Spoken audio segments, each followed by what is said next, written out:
Hello everybody and welcome back to Red Eagle Politics. Make sure you guys like this video down below and subscribe to the channel if you are new. So last night was the final Super Tuesday of the month. We had more primary states, and while the presidential election on both sides is pretty much set, Donald Trump is already the presumptive nominee and Joe Biden is also the presumptive nominee of his party. Down ballot races were important, and also watching the margins out of some of these states in terms of which side tends to be more enthusiastic for the presidency, that's also important. But we were headed for a dogfight in the Senate primary, according to polling, and that we know Donald Trump backed Bernie Moreno, and you had a lot of the Republican establishment backing Matt Dolan. In fact, Matt Dolan led 3 out of the last final 5 polls that were conducted. And did it exactly matter? Did he actually pull off the victory? He had momentum, just like he had momentum in 2022. Did he win? No, he did not. Not only that, it wasn't even close. Matt Dolan was polling in the, mid to high 30s, according to the aggregate. He only got 32.9%. Frank LaRose completely crumbled. We knew that was going to happen. He didn't do very well down the stretch, couldn't raise money to save his life. After Trump endorsed Moreno, he basically just gave up. Matt Dolan saw a late surge, but did it matter? No, he couldn't even win a single county. I mean, this is the guy that was being touted by the establishment as the electable choice, and he didn't do particularly well anywhere. You look at places like Cleveland even, like where he's from. Yeah, in Cuyahoga County, he was at 40%, but that's apparently like the best he did anywhere except for suburban Cincinnati, or at least in Hamilton County. Even in counties like Franklin, Bernie Moreno was still doing close to 50% of the vote. And it seems like it wasn't even that Moreno was doing poorly in Cleveland and Cincinnati compared to his statewide average. It was just that LaRose was underperforming, and a lot of that support went to Dolan. Honestly, I think LaRose statewide, of the votes that he did get, probably ended up taking a little bit more from Moreno at the end of the day, given how well he ended up doing in, southeastern Ohio and a lot of these Trump-friendly counties. But it kind of proves what I've been saying. Bernie Moreno, when Donald Trump's on the ticket, because Trump was on the ticket, he got almost 900,000 votes in Ohio. That's more than he got in 2016, more than he got in the 2020 primary. You look at that, he did extraordinarily well. Biden, on the other hand, not so much. Again, you saw 13% of his own party defect when Biden's a sitting president. And Dean Phillips hasn't been in this race since Super Tuesday either. And it is true, there was a lot of early vote. A lot of people voted early in a lot of these states before Haley dropped out. It was an open primary. Haley did get 14.4% of the vote as a result. But still, at the end of the day, Donald Trump ran up the score. And because he was on the ballot in the state of Ohio, Bernie Moreno did extraordinarily well. I think that because Trump was on the ballot, his choice saw an overperformance that we did not originally expect. And I think that that bodes well for the general election, because I've said for the longest time, if you want to go out there and if you want to win the Senate seat in November, you're better off trying to limit the ticket splitters of people who would vote for Donald Trump and then Sherrod Brown, instead of try to win over voters who are going to vote for Biden, because those voters are just all partisan Dems at this point. They're all going to be voting for Sherrod Brown no matter who you put up as the nominee. You have to max out the base. This is Ohio. This isn't Georgia. This isn't Virginia. This isn't Arizona. This is a very, very pro-Trump state, uniquely so even. And the fact that Moreno is going to be the nominee, I think it's a good thing. I think he's going to go out there and win. You could say, well, the early polls have him down. And it's like the early polls also had Dolan down in most of these polls. They also had LaRose down even more so. And Sherrod Brown, as an incumbent who's supposed to be like this electoral juggernaut for Ohio, he's polling in some polls not even at 40%.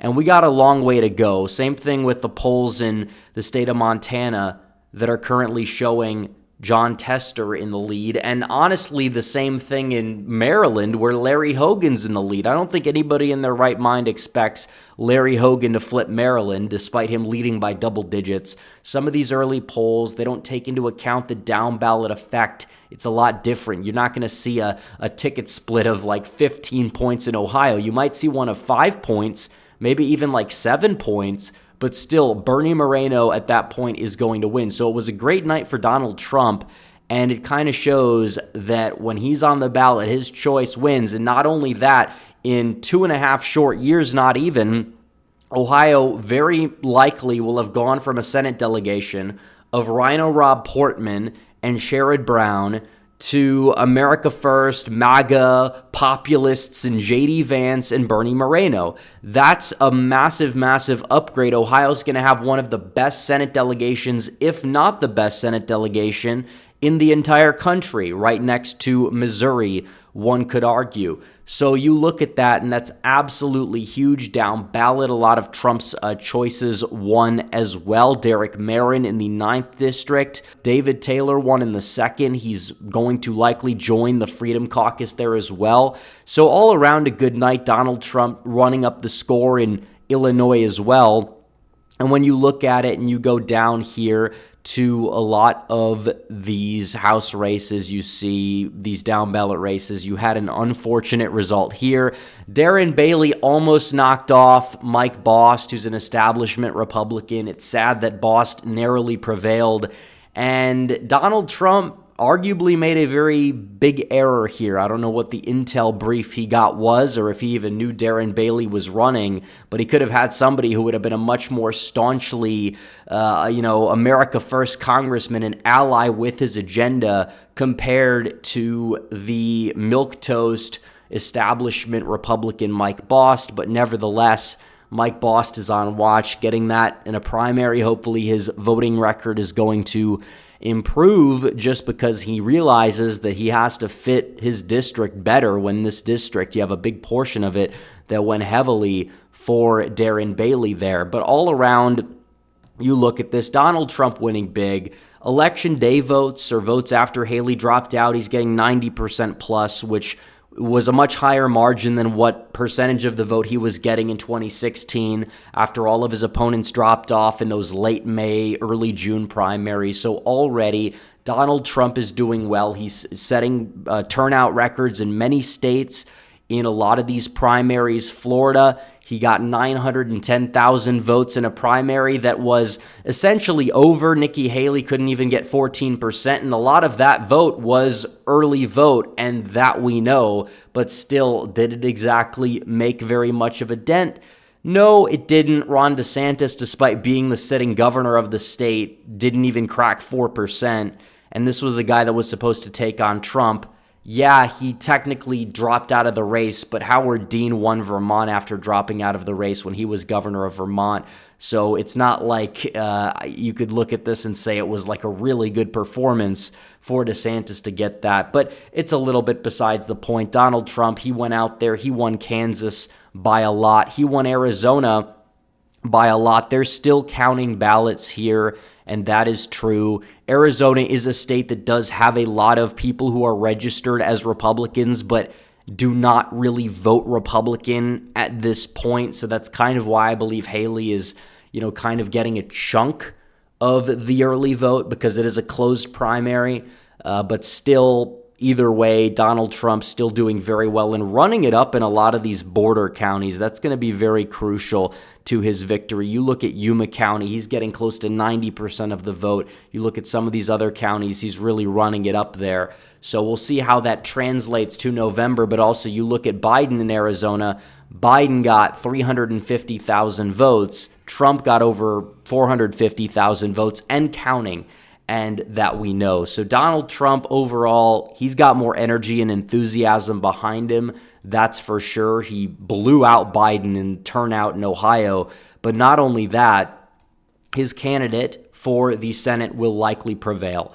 And no Republican has ever lost a Senate seat on the same ballot as Donald Trump if Donald Trump has won that seat. That's another tidbit that I found out today, but it's 100% true. You look at Montana, you look at Ohio, obviously West Virginia is pretty much a done deal. Republicans likely are going to have 52 seats out of the gate when you're looking at this map. And then you can go out there and try to win Arizona with Kerry Lake, Nevada, potentially with Sam Brown. He seems to be the front runner.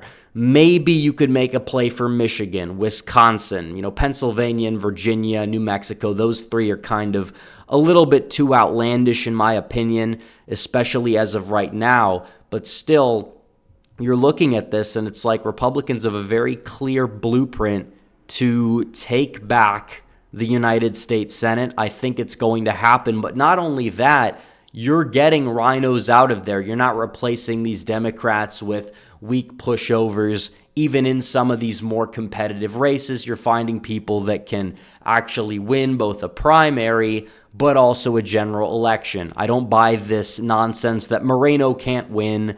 I never really understood it. He is somebody who outperformed the polls in the primary, and he'll likely do the same in the general. And part of it is because Donald Trump is on the ballot. And I don't know why Democrats are so enthusiastic to go against Moreno. First of all, being aligned with Trump helps you in a Trump plus 10 state when Donald Trump's on the ballot, for one.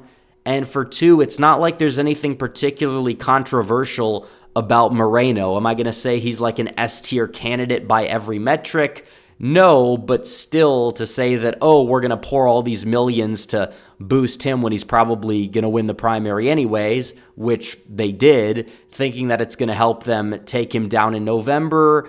I don't believe it's exactly going to work. I think it's going to backfire big time, and Bernie Moreno will become the next senator out of the state of Ohio. So anyways, guys, thanks for watching this video. Like this video down below, comment down below, subscribe to the channel, hit the bell for notifications so you never miss another video. Follow me on social media. The links are all in the description down below, and I'll see you guys in the next one.